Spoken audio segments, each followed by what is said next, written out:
Welcome back. The second segment will not be as long as the first possibly, but then we could get into some engaging topics.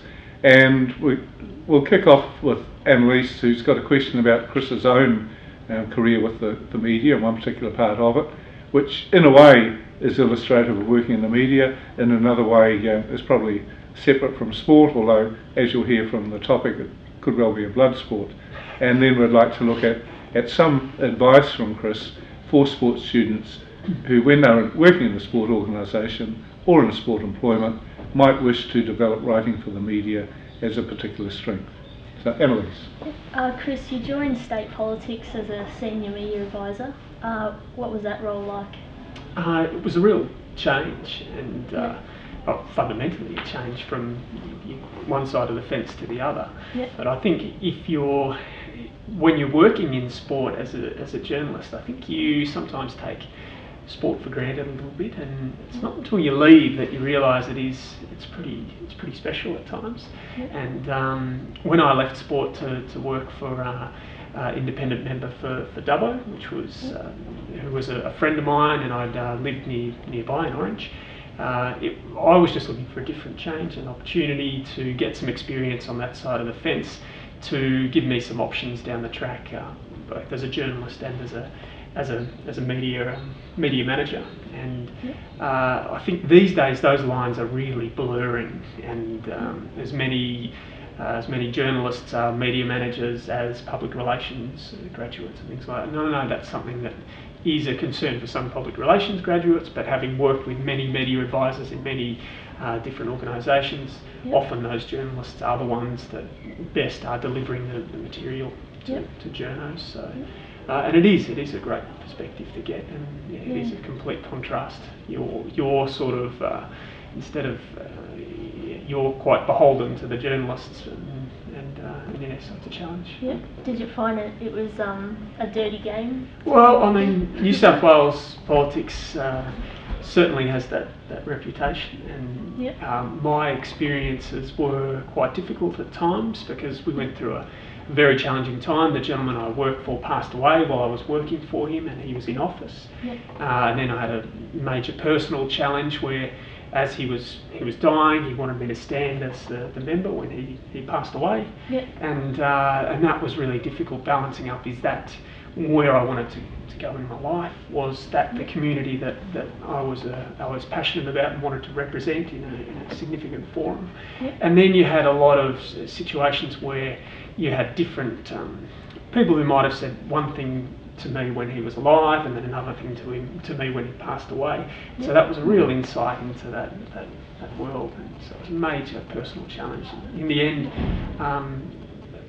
I didn't work for him to become the next member, and that was a fundamental part of the decision not to go down that path. And is that why you came back to? Just at that time, the job came up here at ABC in Canberra, and came back. So, and I haven't regretted any of those decisions. But it was an interesting time. Cool. And can you tell us about your typical day at the moment as part of Stateline? Well, it just changes from week to week, day to day. It's a small team. It's relentless in that you have 28 minutes of program to produce each week amongst 2 or 3 journos. So you might be there's increasing pressures on each of us because moving to a world where journalists are editing their own material, your crew resources are diminishing. So typical day, it just depends on the day of the week. You're hoping to shoot stories early in the week, start editing midweek, thinking about the following week by late in the week, but it rarely turns out that way. And that's the nature of current affairs too. Something might come up on the Thursday, and that suddenly becomes the story of the week, and you drop everything else you're doing and go for that. So it's a mixed bag. And Annalise had one other good question. What would your advice be to graduates like myself finishing this year? Like, what would you like to have known when you were graduating? When I was graduating, that is a good question.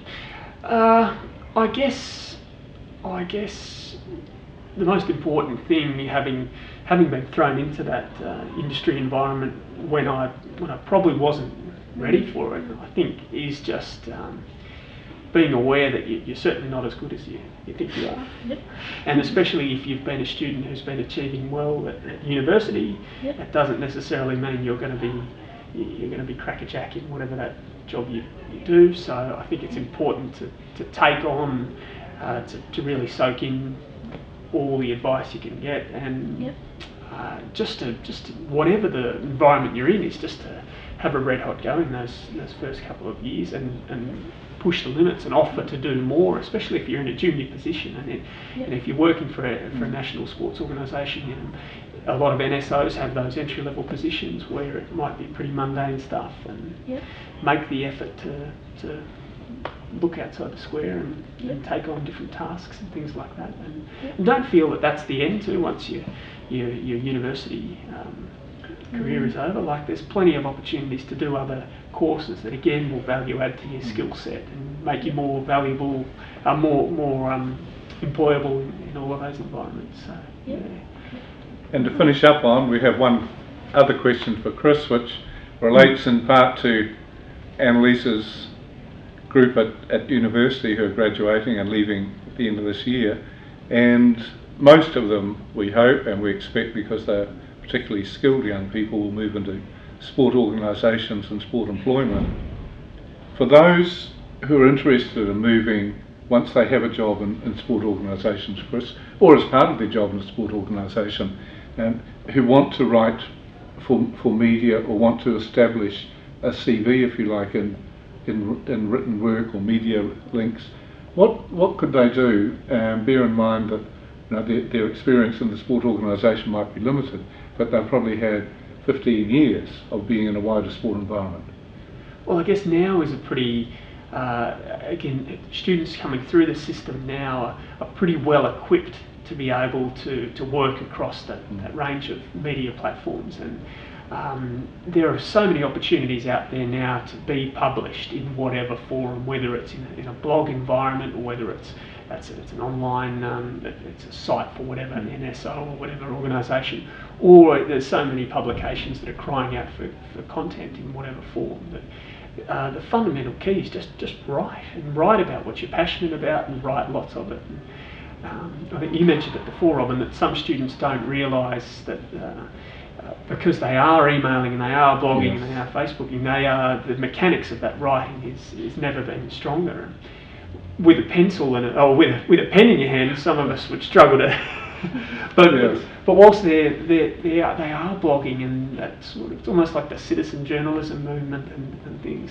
Write about what you're passionate about, and write lots of it, and that will hold you in such good stead when you want those professional opportunities. So, and they are there. And people are crying out for online content, specialist online content in the sports industry. Yes. So, if that's what you're passionate about, whether you're working in that area or not, you feel free, write it, get it out there, and more often than not, people will be really happy to embrace it and give you feedback on it. And more opportunity these days for thinking globally about where they submit and where they write and publish. Yeah, I mean, it's a massive market these days. I mean, compared to the late 90s when I was coming through, we were sort of, you were just starting to email people and things, and God forbid, Robin, going back to your glory days, I was thinking about it at the same time. but I mean, those opportunities now, and the fact that people are blogging on everything. Yes. If you love cricket, write about cricket and set up your own blog site and things like that, and get into it. I still remember the thrill in a little country town in New Zealand called Fielding when the newspaper accepted my first cricket article, and I was 15 years old, and I walked up and down the street about 4 times before I could pluck up courage to go in and hand it in as a possible article. And that wasn't in the days of slates or pre-World War II or anything. So we've turned a full circle in a sense if we're talking about now and then. And with people like Annalise's generation, I feel very confident in the type of sports managers, coaches and sport media people we're turning out. But we're turning them out in part because of the legacy and what we learn from those who are in the field. So a very warm thanks, Chris, from both of us. And we wish you well with your media work in the future. Thanks.